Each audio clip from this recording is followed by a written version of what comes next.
कोल्हापूर रत्नागिरी महामार्गाच्या रुंदीकरणाचं काम सध्या सुरू आहे। या मार्गावर नावली या गावाजवळ वाहनांची आणि नागरिकांची नेहमीच मोठी वर्दळ असते। याच गावातून दक्षिणेला पन्हाळ्याला जाणारा रस्ता आहे, तर उत्तरेला देवाळे शिंदेवाडी या गावांना जाणारा रस्ता आहे।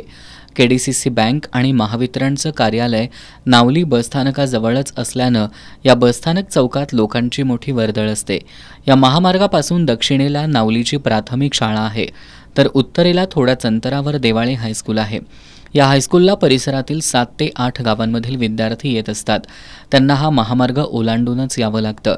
या महामार्गाचं रुंदीकरण करत असताना या ठिकाणी उड्डाणपूल किंवा बोगद्याची आवश्यकता होती, परंतु तसं इथं काहीही केलेलं नाही। त्यामुळे विद्यार्थ्यांना तसंच शेतकऱ्यांना आपला जीव धोक्यात घालूनच हा महामार्ग ओलांडावा लागणार आहे। त्यामुळे नावली आणि देवाळे गावच्या दरम्यान असलेल्या या महामार्गावर उड्डाणपूल किंवा बोगद्याची निर्मिती करावी अशी मागणी नागरिकांमधून होतीये। या मागणीबाबत प्रशासनानं अद्याप कोणतीही ठोस भूमिका घेतली नसल्यानं प्रशासनाला जाग आणण्यासाठी येत्या सोमवारी 5 ऑगस्ट रोजी सकाळी 11:30 वाजता राष्ट्रीय बहुजन महासंघाच्या वतीनं महामार्गावर नावली इथं रास्ता रोको आंदोलन करण्यात येणार असल्याचा इशारा महासंघाचे अध्यक्ष राजीव सोरटे आणि पन्हाळा तालुका वाहतूक विभाग अध्यक्ष संजय विभूते यांनी दिलाय।